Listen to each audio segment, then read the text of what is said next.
Bonjour, tout le monde. Je vous contacte pour obtenir des conseils et un soutien sous le pseudonyme ou pour préserver mon anonymat. Je suis une femme de 30 ans prise dans une situation difficile, et j'aurais vraiment besoin d'un peu de guidance. Mes émotions sont un mélange de confusion, de colère, de tristesse et de me sentir perdue, ce qui me laisse sans choix que de partager mon histoire pour vous donner un peu de contexte. Jusqu'à récemment, ma relation avec mon mari, que j'appellerai Dil, était apparemment parfaite. Nous avons daté pendant plusieurs années, et lorsqu'il m'a enfin demandé en mariage, cela ressemblait à un rêve devenu réalité.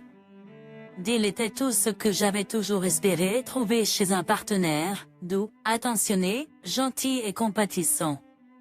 Je m'imaginais vieillir avec lui, élever des enfants et avoir des petits-enfants.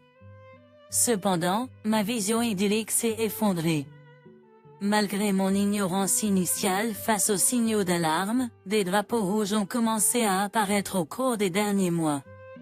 Dil est devenu de plus en plus distant et froid, et je me suis retrouvée à trouver des excuses à son comportement. Je me suis convaincue que ses longues heures de travail étaient la cause, les attribuant à sa dévotion à nous soutenir financièrement et à assurer notre avenir. J'en suis même arrivée à me blâmer à certains moments, pensant que je pourrais être la raison de ces rares accès de colère. Il y a eu des moments où Dil rentrait tard ou tôt le matin, offrant des explications sur des heures supplémentaires prolongées. Cependant, j'ai commencé à mettre en doute ces explications, réalisant qu'il n'était pas toujours au travail quand il le prétendait. Au lieu de me recroqueviller, je l'ai surpris avec une révélation de ma part. Aujourd'hui, tout a changé. Lorsque Dil m'a remis des papiers de divorce. Malgré un jour de congé, il a concocté des histoires de dernière minute sur un quart de nuit supplémentaire demandé par son patron. J'ai ignoré mon instinct et j'ai minimisé ces situations douteuses, me persuadant que je devenais excessivement jalouse et contrôlante. Je lui ai calmement dit qu'il pouvait prendre ses papiers de divorce, mais j'avais quelque chose dans ma manche. Cela a marqué un tournant dans notre relation, et j'ai besoin de conseils sur la manière de naviguer les défis à venir. Il est devenu évident qu'une femme nommée Donna a joué un rôle dans le récent changement de comportement de Dil, et je suis déterminée à démêler la vérité. Toute orientation ou soutien serait grandement apprécié alors que je navigue dans cette période difficile. J'étais conscient que Dil et Donna passaient beaucoup de temps ensemble, mais mes soupçons se sont accentués lorsque j'ai découvert qu'ils choisissaient de plus en plus sa compagnie plutôt que ses engagements professionnels. Malgré le fait que nous soyons collègues, Dil écartait mes inquiétudes de manière décontractée, me manipulant souvent pour que je croie que j'étais en train de surréagir ou d'être irrationnelle. Malgré les soupçons brûlants qui m'assaillaient l'esprit, j'ai continué avec ma vie, ignorant les pensées tardives. Les pensées tardives qui surgissaient lorsque je me couchais seule, attendant le retour de Dil du travail, sont devenues de plus en plus évidentes à mesure que l'amitié de Dil et Donna approfondissait au travail. J'ai remarqué un changement dans les priorités de Dil, il a commencé à annuler nos soirées galantes à la dernière minute, les attribuant à des obligations professionnelles. Cependant, des détails subtils ont révélé que Donna était toujours la seule autre personne sur son quart. Malgré mon malaise face à leur proximité croissante, j'ai choisi de mettre ces pensées de côté. Maintenant, confronté à la réalité choquante, je n'ai pas encore obtenu de preuves concrètes de l'implication de Donna dans ce désordre. Cependant, il est temps de plonger au cœur de mon histoire. Dil m'a surpris avec des papiers de divorce aujourd'hui, détricotant des années de mariage. Hébété, j'ai essayé de comprendre le revirement soudain des événements, j'ai pleuré et supplié Dil de revenir sur sa décision. Cependant, il est resté imperturbable, ne m'offrant aucun réconfort. C'était comme si je faisais face à un étranger indifférent, dépourvu de la chaleur et de l'amour que je croyais que Dil possédait. Alors que je me rassemblais, essayant de contenir la marée débordante de larmes, je l'ai interrogé à plusieurs reprises sur les raisons de sa décision. Sa réponse m'a transpercé, il a prétendu ne plus m'aimer, comme si notre histoire entière ensemble ne signifiait rien. Pour aggraver la détresse émotionnelle, Dill a révélé sans cœur son intention de vendre la maison de mes parents pour un gros chèque. C'était un coup déchirant qui m'a laissé incrédule face à sa tentative de magnifier ma souffrance après m'avoir asséné un choc aussi dévastateur. Cependant, la situation m'est apparue étrangement ironique. En y repensant, je ne peux m'empêcher de me remémorer les remarques décontractées que Dill faisait sur à quel point la maison de mes parents était merveilleuse. Il en parlait souvent comme s'il voulait y vivre pendant sa retraite. Mes parents, qui chérissaient Dill tout autant que moi, croyaient que nous serions ensemble pour toujours, consolidant cela en le nommant propriétaire de leur maison et de leur testament. Leur intention était de s'assurer que nous ayons tous les deux accès à notre maison familiale. Préserver les souvenirs de mes parents est devenu crucial, surtout maintenant qu'ils ne sont plus là.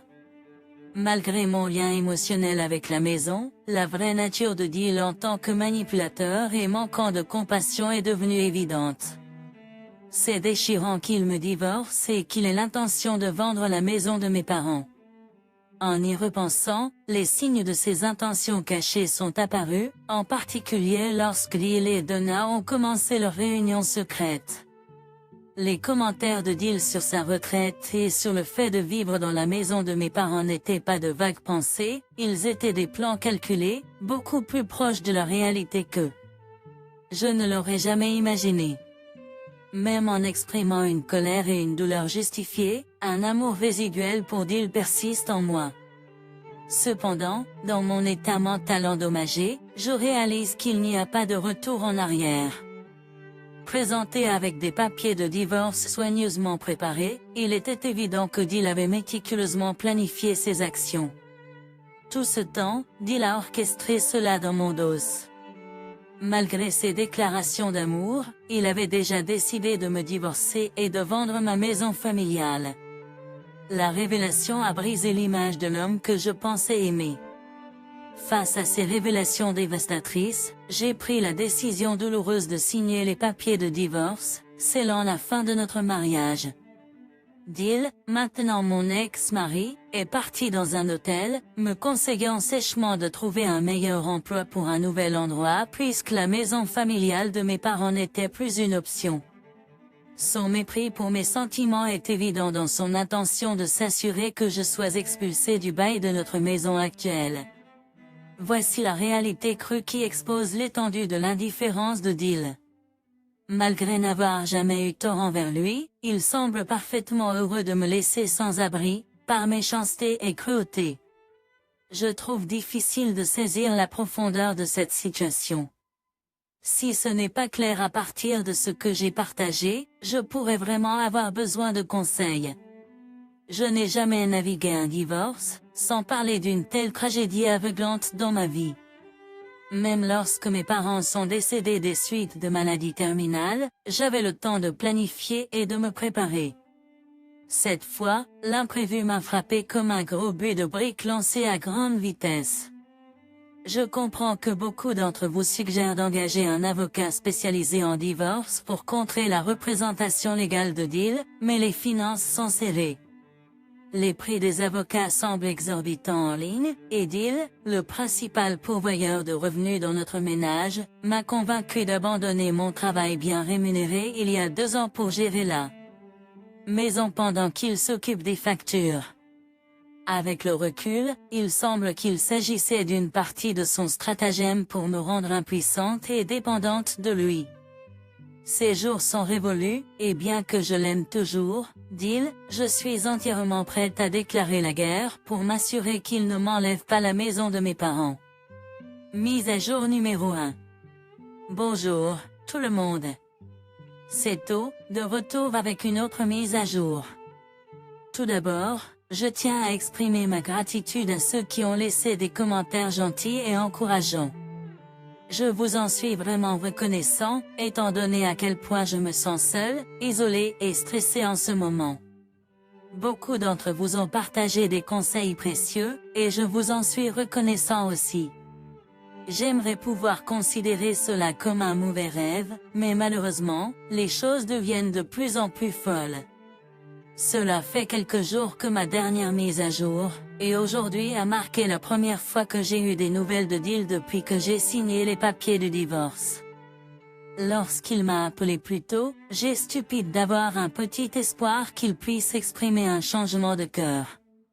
Je sais qu'il s'agit d'une naïveté, étant donné qu'il vient de me larguer, et il me faudra du temps pour m'en remettre, malgré la reconnaissance de sa vraie, horrible nature.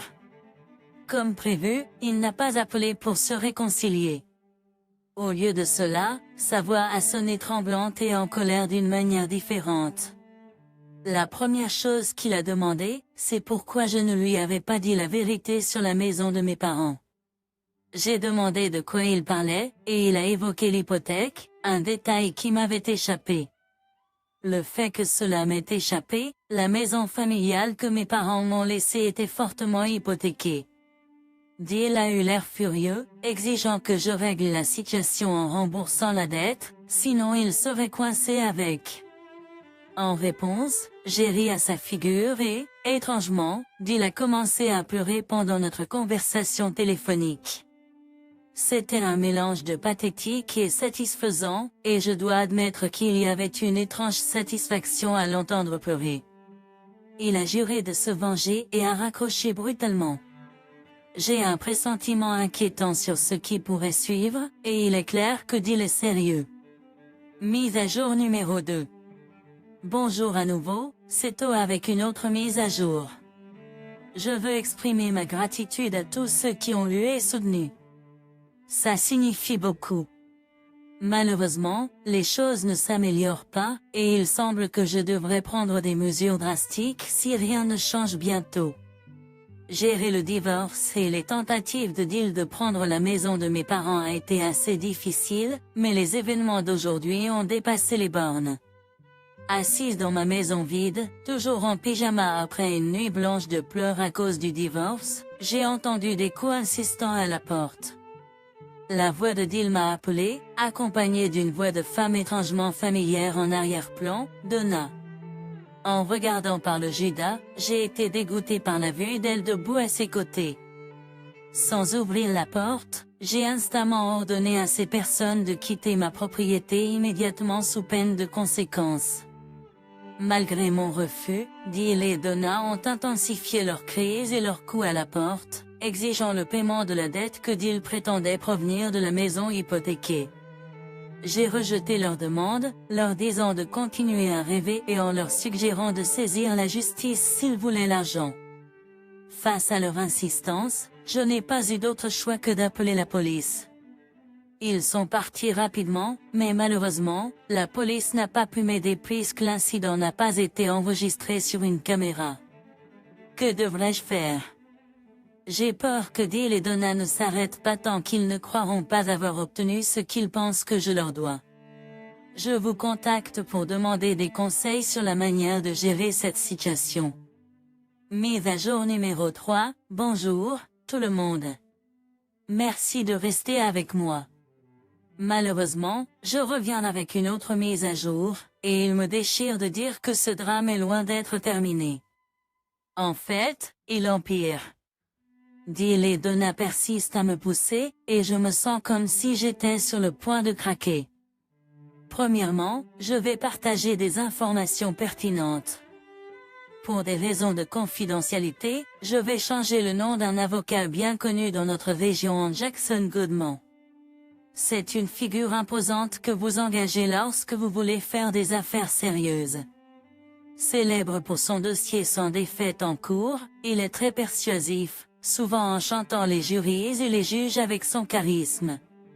Ce qui est important pour vous, les lecteurs, c'est que Jackson Goodman a accepté de m'aider avec mon affaire. J'ai reçu ce matin une lettre de Jackson Goodman, indiquant que Deal et Donna intentent une action en justice contre moi en raison de leur colère concernant la dette non divulguée de la maison. hypothéqué. Bien que j'ai prévu quelque sorte de représailles, je ne m'attendais pas à engager le avocat le plus cher et le plus célèbre de notre région. Cette situation m'a vraiment effrayé, car les nouvelles se répandent vite dans notre petite ville. La bataille juridique à venir est probablement connue du public. Comme mentionné précédemment, je suis actuellement en difficulté financière en raison de mon chômage et de ma dépendance au soutien de Deal depuis longtemps, ce qu'il m'a encouragé à faire. Maintenant, il exige une somme d'argent considérable que je ne peux pas me permettre en raison de mes contraintes financières. Je ne peux pas me permettre un avocat, et même si je le pouvais, les avocats dans mon budget n'auraient aucune chance contre Jackson Goodman.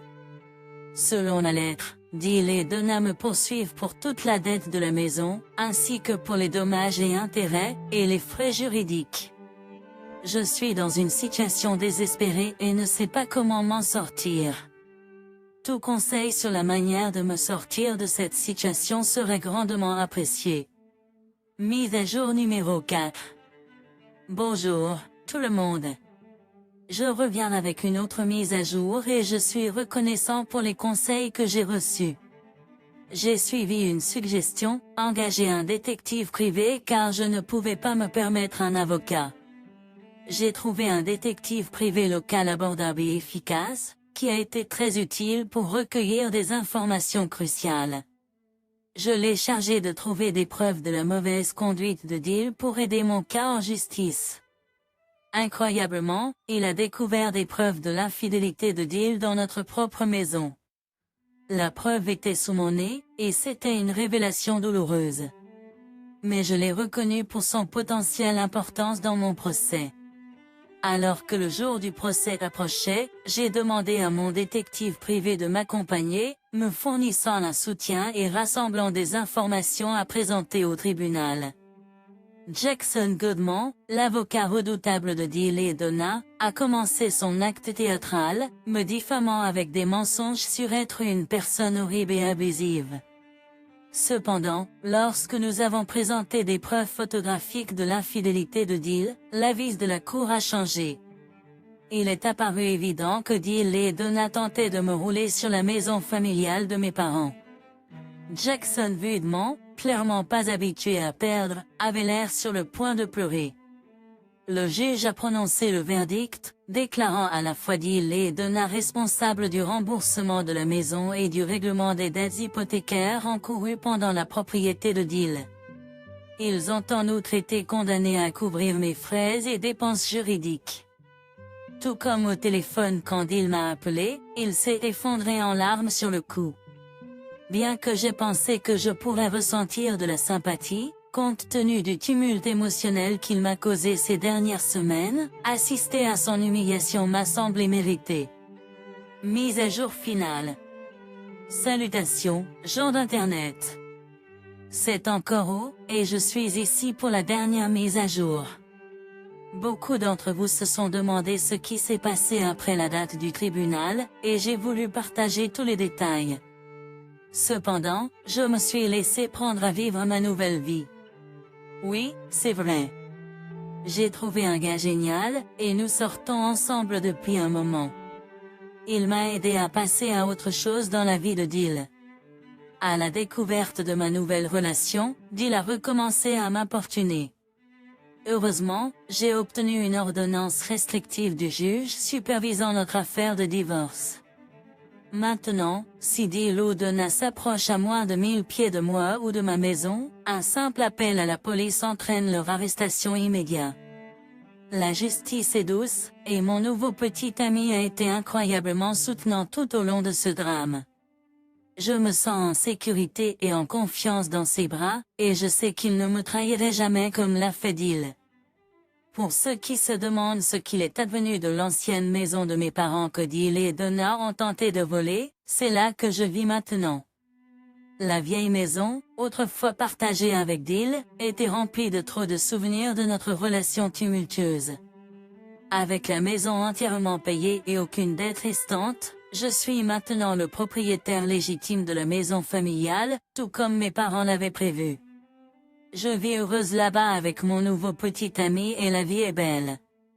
Si mes parents étaient vivants pour me voir, je crois qu'ils auraient soutenu et été fiers de moi pour avoir fait face à la manipulation abusive et au mauvais comportement cruel de Dill. Enfin, je veux exprimer ma gratitude la plus sincère à chacun de vous sur ce fil de discussion. Votre soutien, vos conseils et votre engagement ont été inestimables. Je n'aurais pas pu naviguer à travers tout cela sans votre aide. Eh bien, cela conclut l'histoire d'O. Si vous étiez à la place d'O et que vous connaissiez les détails de sa vie, comment gériez-vous la situation avec l'ex et toutes les complexités impliquant Dill et Donna? Partagez vos pensées dans la section des commentaires ci-dessous. Discutons.